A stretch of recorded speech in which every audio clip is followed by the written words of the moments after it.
Welcome to The Thriving Marriage, the podcast for those who want to get their spouse back in love with them and truly thrive. You'll learn why 95% of people don't save their marriage and the secret method no one else is talking about that will change everything for you.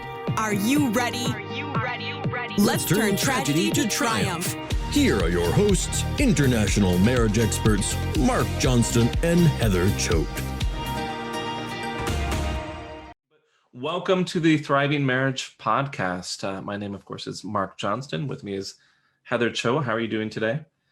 I'm doing really well. Glad that technology is working, and we're excited to be here. Yeah, exactly. So we're actually really excited about today's topic. Today, we are going to be doing a live communication assessment, right? Yes. I had this brilliant idea at the end of our podcast last week that we just put together this really cool form, which helps people know if they can open up communication, even if it's closed off, even if you're wondering, like, my spouse is blocking my text, how can we get that open? And so thought, hey, why don't we just ask some of these assessment questions with you guys live, and then you can find out where you are with your communication currently, and if it's possible to open up communication more. Marc, we get a lot of questions here with, having such a large audience and such a big Facebook group, and of course, so many clients. And one of the most common questions we get is, how do I get communication open? How do I get her to talk to me again? How do I bring up this big, subject that we keep avoiding? Or how do I reduce the anger and the volatility in our communication? So we're going to go into that today. I'm excited. Before we get into that, though, I think we do have a client win that we wanted to share. So this one is going to be anonymous this week. We are looking through some of the posts in our Thriving Marriage group, and we have one that looks really nice. This person says that the marriage reboot works. My husband says he wants to make things work. He swept me away for a night for my birthday in another city for dinner and pampering, breakfast in bed, and back home to cake and kids and cards that made me cry. This program works. It's been about 6 months separated in the same house. So this person went from being separated in the same house. And I know a lot of people describe to me this sort of situation. I can imagine a scenario where they're sleeping, your spouse is sleeping in another room. You're not talking a whole lot. They might even be talking about other bigger plans to separate. When going from that 6 months later to, really special night out with her husband is a big difference. And we might say, okay, well, 6 months is a long time. In the grand scheme of things, it's really not. And I think, this is an excellent example of some results here. Yeah, awesome. Cool. All right. Well, I wanted to try to get on to our Facebook group. If you're not a member of our Facebook group, it's the Thriving Marriage.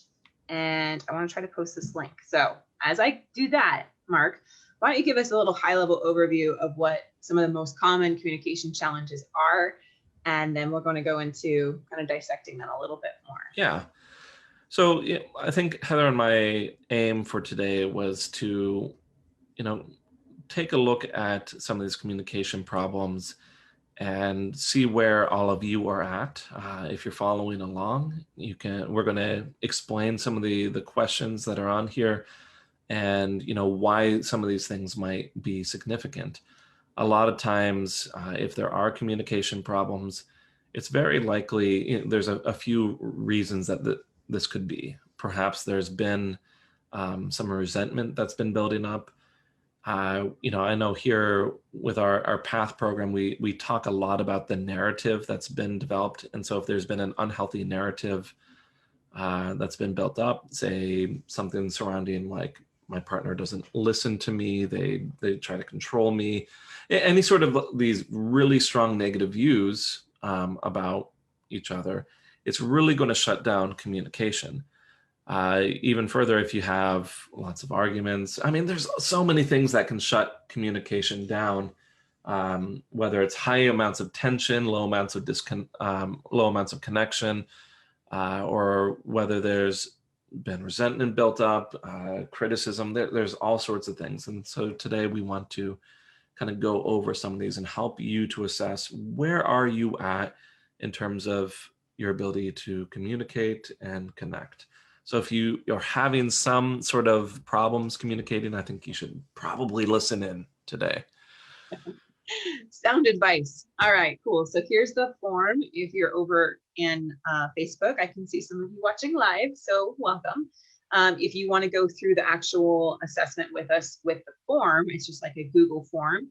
It's going to help analyze where you're at in your communication and what maybe the biggest blocks are for you. And then what the next steps are if you can open up communication. So you can go ahead and do that. And then if you're listening to the replay, we'll make sure that we put it in the notes there on the podcast replay, or the email if you guys are getting the email. So you guys should be able to grab that form if you want to go through it with us live. So first question, we're going to hit the ground running here. And it is, what is your main communication problem? All right. So based on your answers, of course, we can't really hear your answers right now, but if you fill out the form, then we'll be able to help you improve understanding and connection. So some of the most common things we see, the options here are: they won't talk to me. Our communication is angry, volatile. They avoid important topics and discussions, which means maybe things are surface level. Maybe you even have an amount of respect or friendship, but they have resistance to going deep in some things. I don't trust what they say or do, or they don't trust what I say or do. So of those options, which do you feel like fits you best? All right. I think these answers are interesting.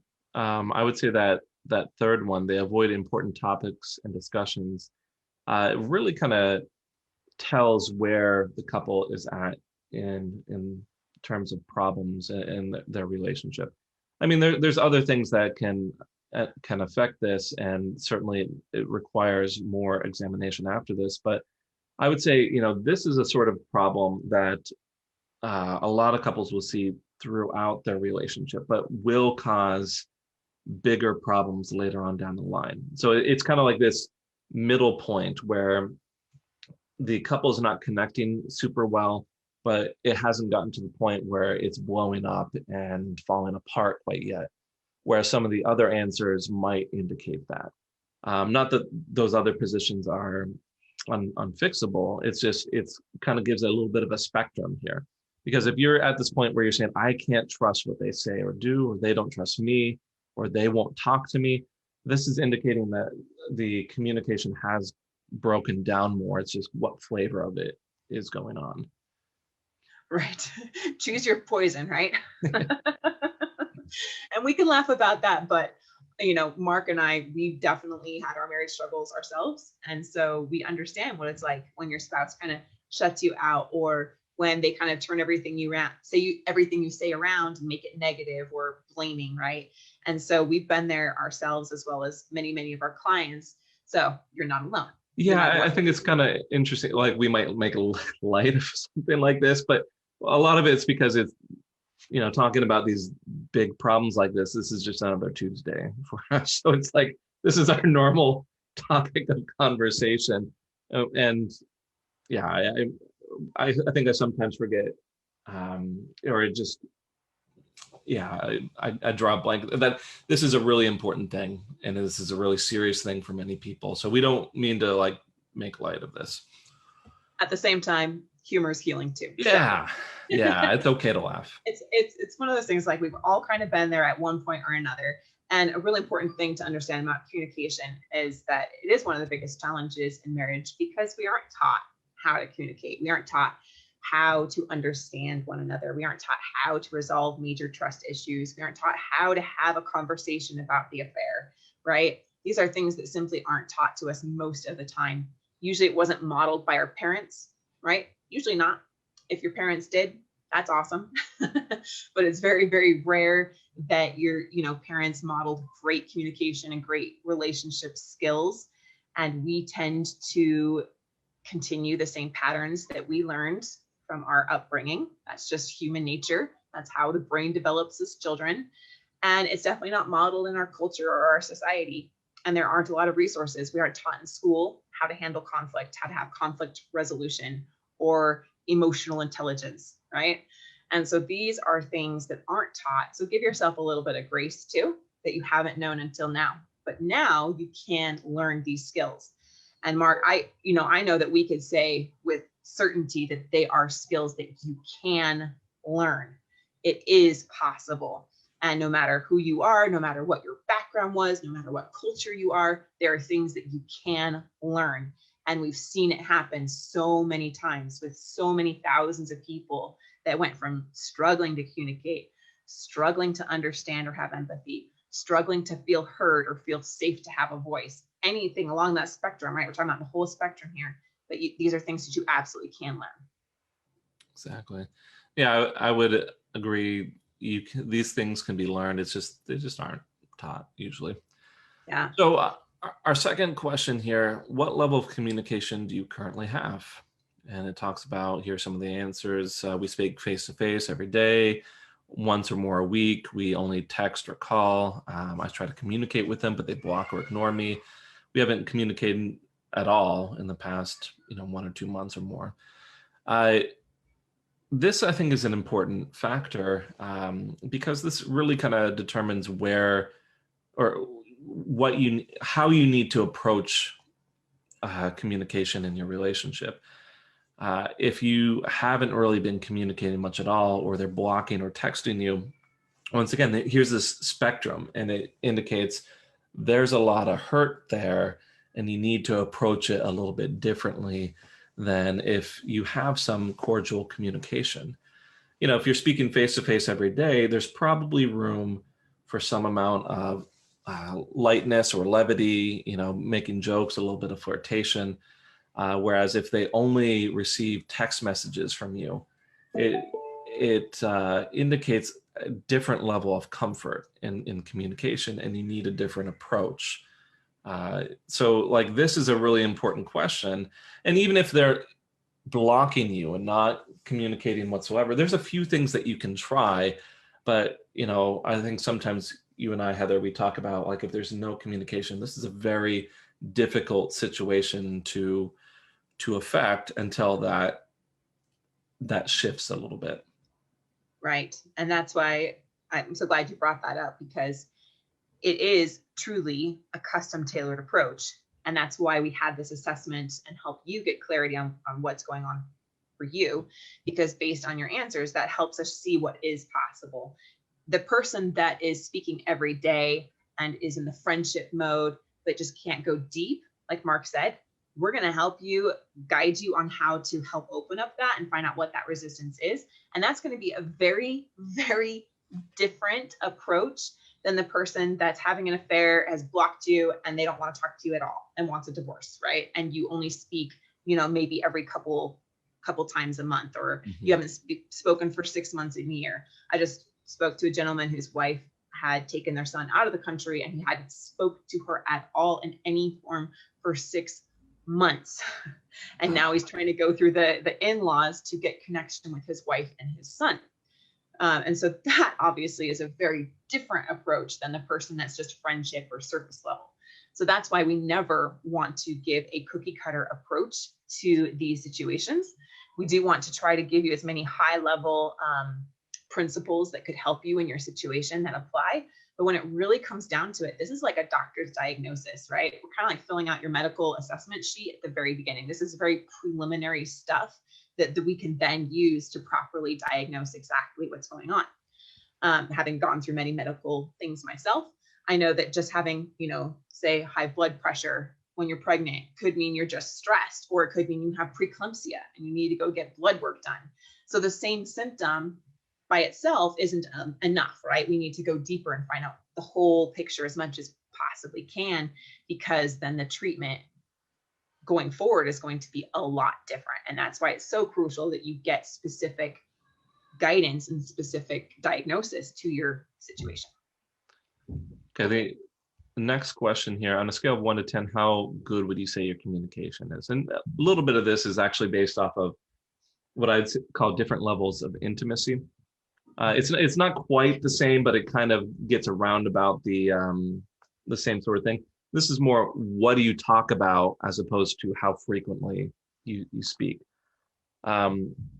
So just, I'm going to give the quick overview of like different levels of intimacy. I sometimes I mean, this is going on a 1 to 10 scale, but like very basic communication, like typically a level 1 is like the kind of interaction between you and like a checkout clerk. Like you might ask them about their day, but you don't actually care. I don't know about you, Heather.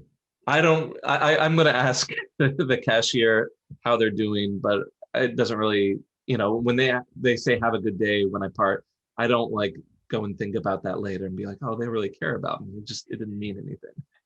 Right.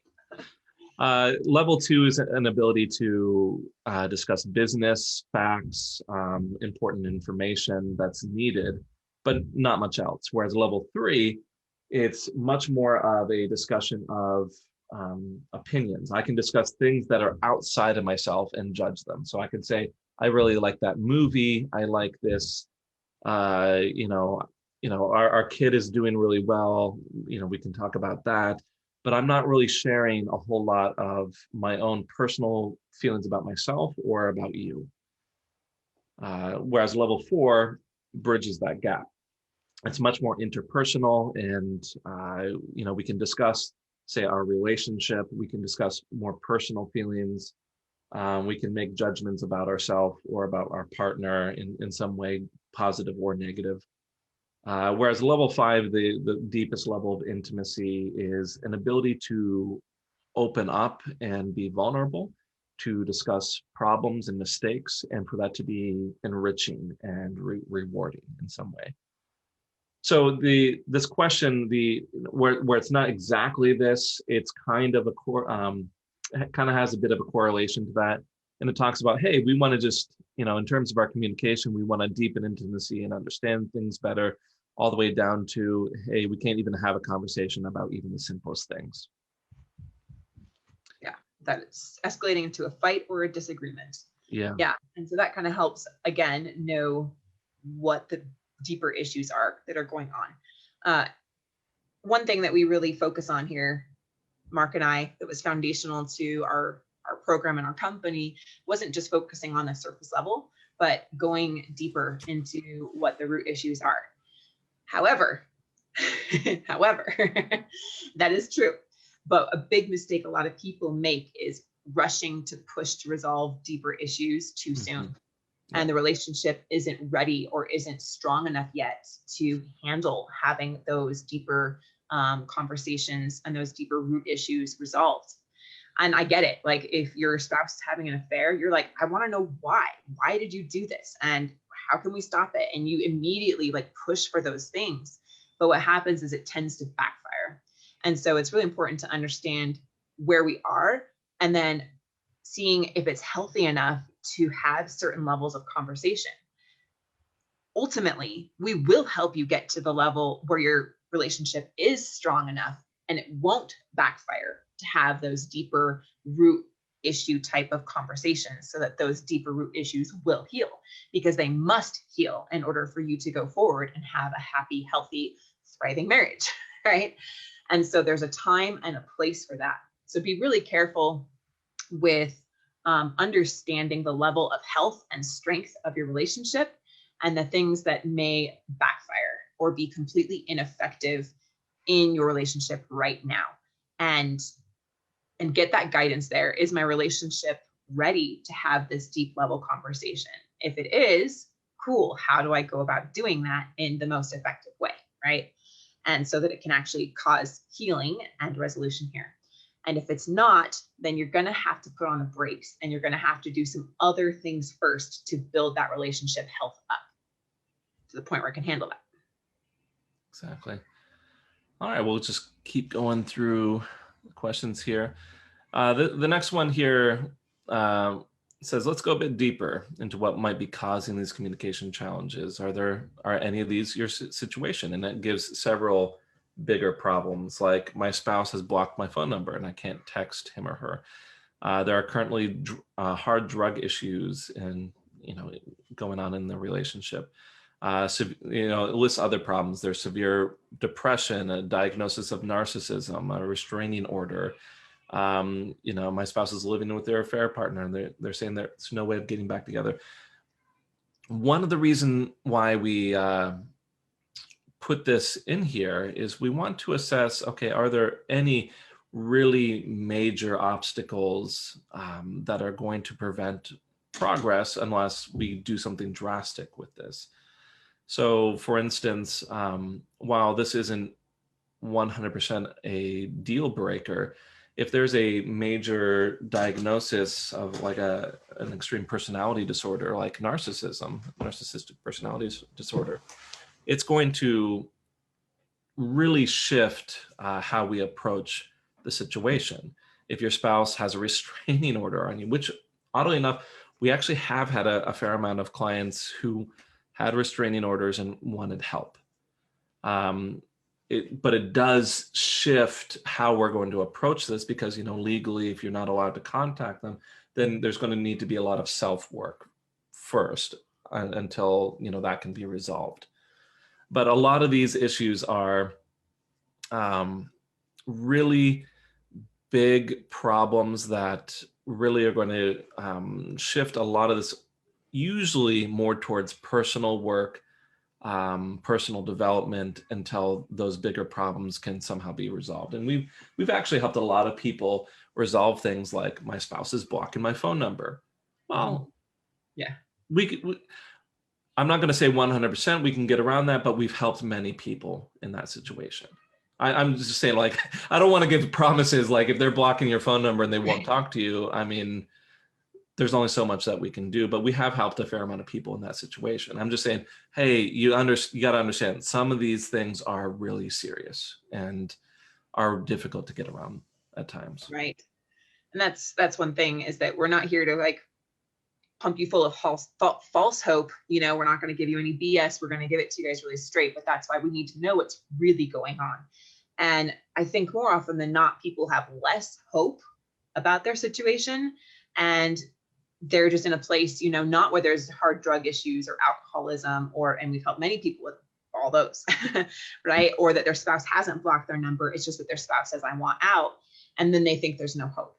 And so while we don't want to give you BS, we also want to show you that there is so much possibility. There is so much possibility if you have the ability to talk face to face 1 or 2 times a month, 1 or 2 times a week, right? There is so much hope, more than what you possibly recognize.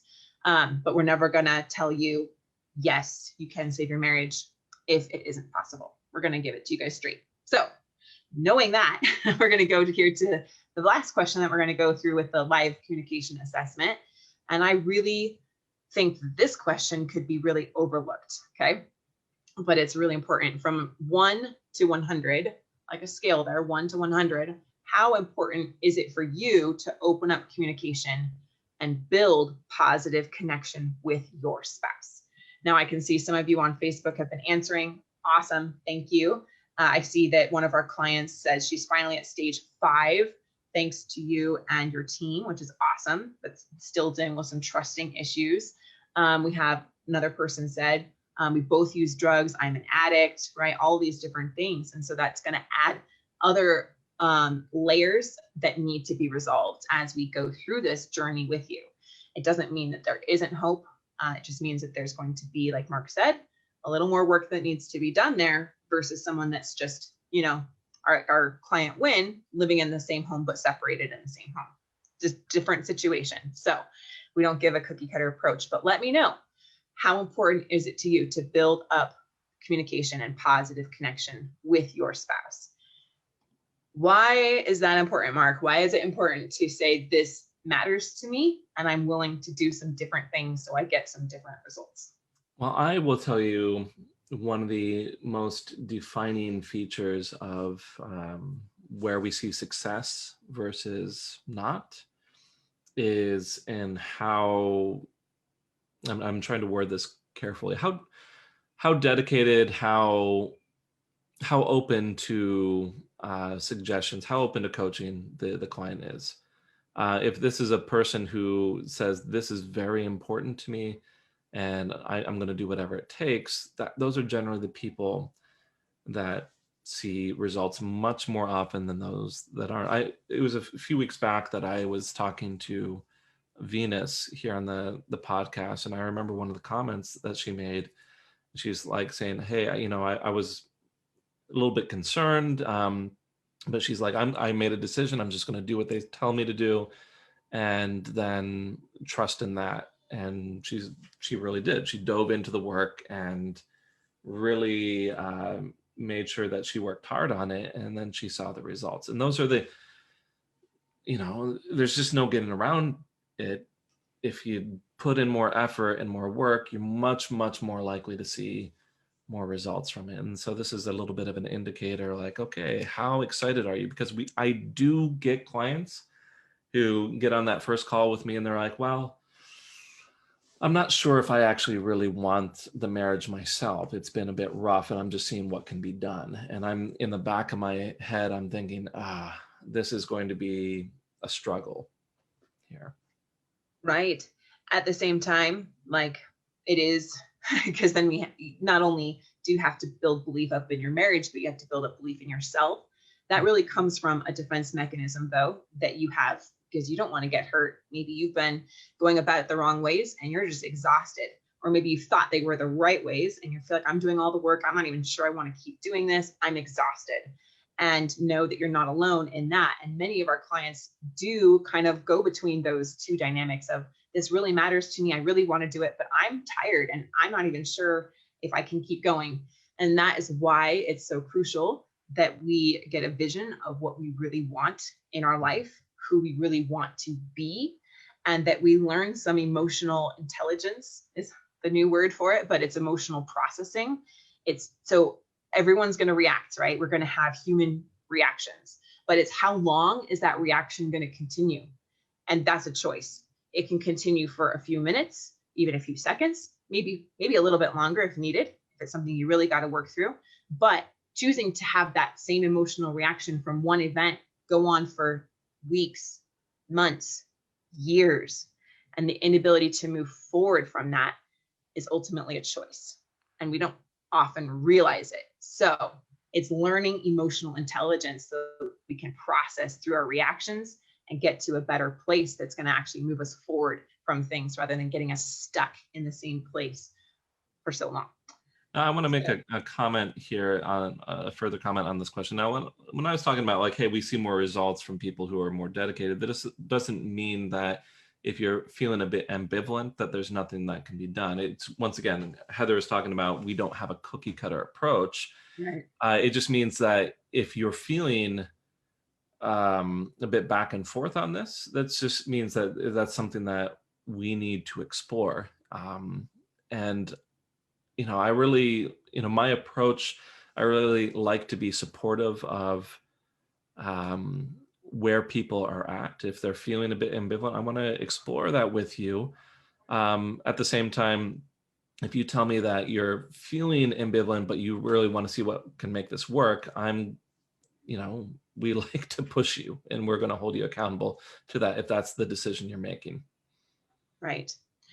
Awesome. So let's do one more question that I want you guys to think about as you're joining us. And I love that we're doing this live because I think it gives some space for people to really dig in and get some clarity on where they're at.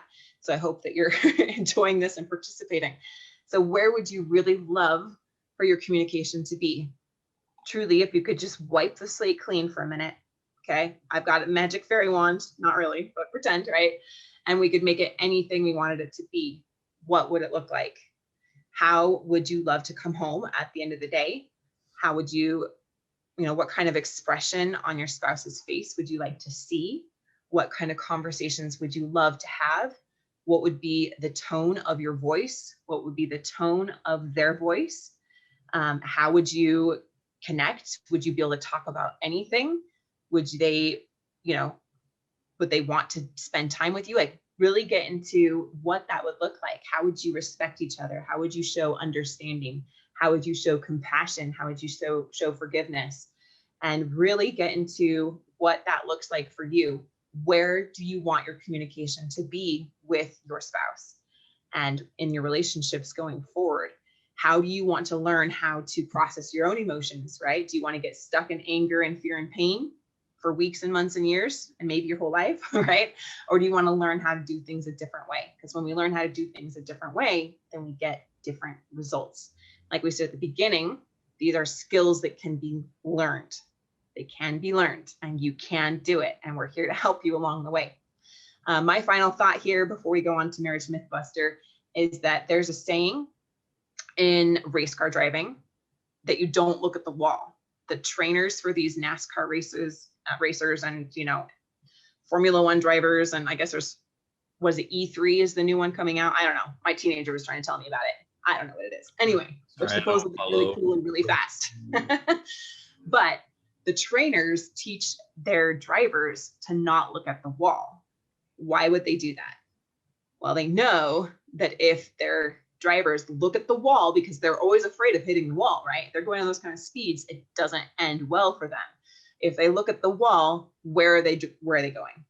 They're going straight into that wall. And so they teach them to focus on where they're going rather than looking at the wall. And so for you guys, I encourage you to look at the opportunities rather than the obstacles. One thing I love about Marc and the coaches here that we have is that they see the opportunities that you may be completely missing. I get it that when your spouse, you say something and they text you back and they say, I know, just move on. I'm done. Don't ever text me again. You see that as an obstacle, right? But the fact that they're even texting you back is actually an opportunity.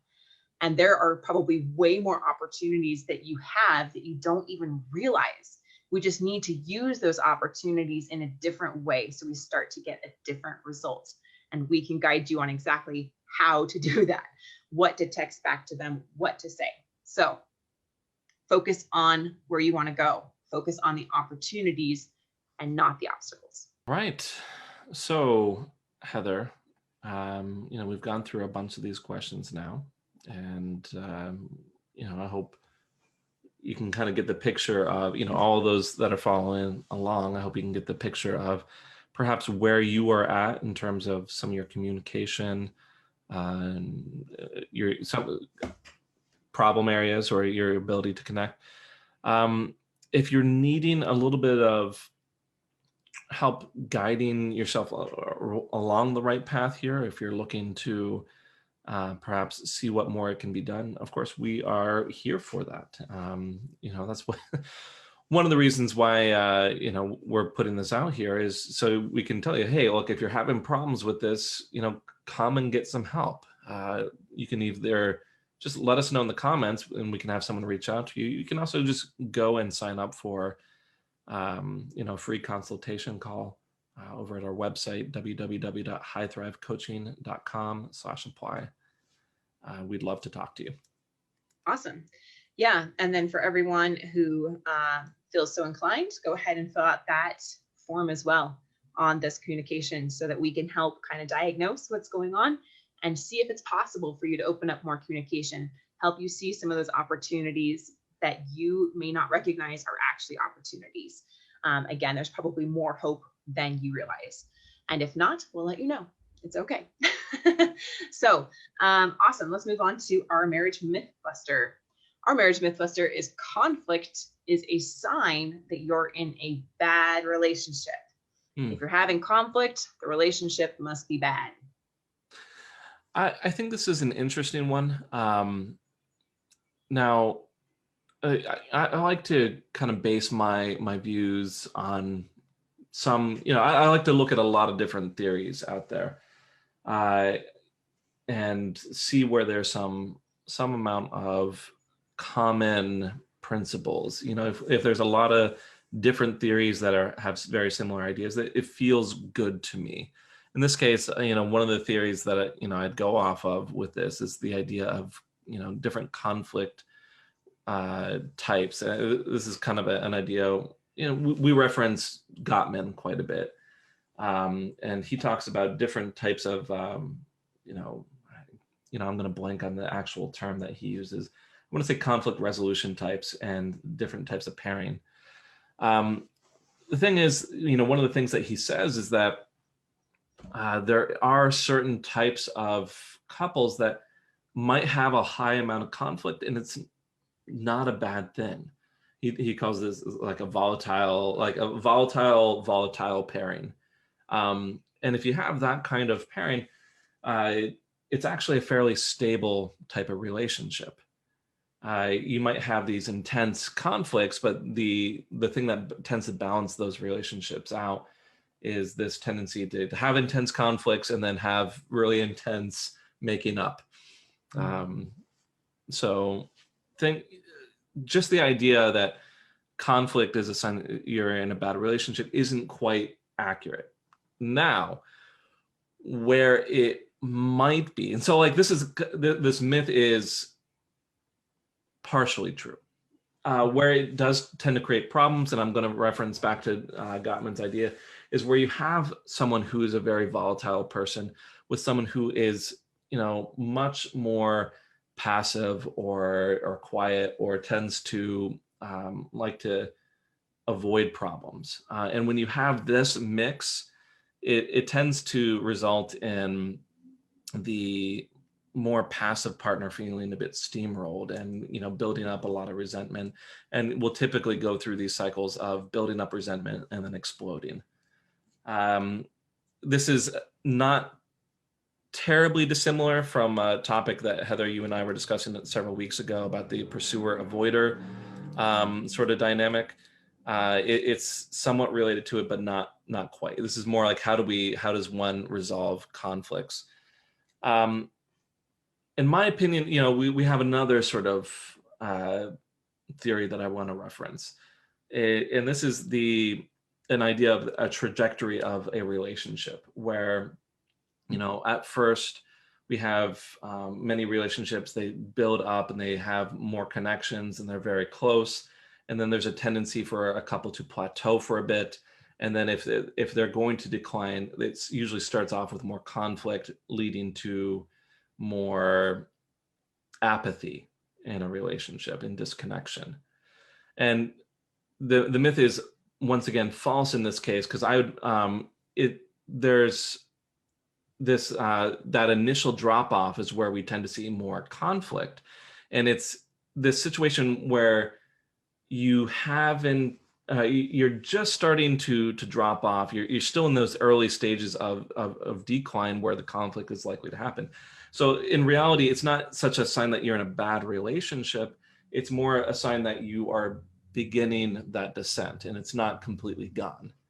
So what I'm getting at here is there's a lot of different factors to look at when you're saying, is conflict bad in a relationship? And I get into these scenarios where someone comes in and says, we never fight at all. And immediately these alarm bells are going off in my head and says, this is not a normal thing for there to never be conflict. So I'm thinking, okay, has apathy set in? Has disconnection set in? Or are one of these passive sort of couples who never really address big issues in their relationship, which could be worse. So yes, I do think that conflict can be bad in a relationship, especially if it's turned toxic, where there's contempt and criticism and all these other negative things, but it is not universally bad. And it, in many cases, can be, it can indicate some amount of stability in a relationship. So I don't know if that really busts the myth. It just, we're expanding on the myth and saying, hey, it is true in some cases, but in many other cases, it's not. Right. I think for me, where this one kind of came into my brain was the thing that, like, the whole fairy tale, right? If you love each other enough, then you never fight and you just always get along and you're completely compatible, right? And so then the first time you fight when you're newlyweds, you're like, wait, what just happened, right? And it's just this myth that, you're always going to get along and you're always going to see things eye to eye and you're never going to fight. Like Marc said, a healthy relationship has some level of healthy conflict or disagreement. It's just part of life. And so, Marc, would you agree that there is some level of conflict occasionally in your marriage? Oh yeah, absolutely. So here's the thing. One of the things that Jen and I are really proud of is like, we're saying, hey, we are really easygoing, and we tend not to have a lot of conflict with people in general. But we do have fights. There's sometimes where I'm angry at Jen or vice versa. And like I said earlier, if there is no conflict, something wrong is going on. Someone's voice is not being heard, or someone is really holding on to some resentment underneath it all, or you're sweeping problems under the rug and not addressing them. I would say it's much more of an indication that something is wrong if no conflict is happening. Agreed. And for me, I would say that we are working towards become recovered pursuer avoider dynamic. That was like my marriage for about 8-9 years, right? The bulk of our marriage was in this dynamic of conflict. I was the pursuer, he was the avoider. I would engage with volatility and he would pull away, all of that. And so coming on the other side of it, again, these are skills that you can learn. Conflict resolution is the goal, right? How to resolve conflict. The goal isn't that you're never going to have conflict, because that's unrealistic. And if you have that belief, you will be unhappy. And so that's not a reason to think that your relationship is doom and gloom and that it cannot be resolved, because it can. We just need to understand how to healthfully, what am I saying? How to effectively there we go. resolve these issues. Awesome. Beautiful. Well, thank you, Marc, and thank you everyone for joining. I saw many of you over in the Thriving Marriage, and so I appreciate that. Thank you for your comments there. We will reach out to you personally if you so desire to talk further about how to get some resolution with what you're going on there. And next week, we're going to share with you how to break destructive cycles. I saw several of your destructive cycles, right? We've got alcoholism, affairs, pulling away, moving 1,000 miles away, all of those destructive cycles. We're going to give you some solutions on how to break those destructive cycles now. Great. So thank you, Marc. Thank you, everyone, for watching. See you, everyone. Thanks for listening to The Thriving Marriage, your A to Z blueprint for not just surviving marriage, but thriving. Until next time, my friends, thrive on.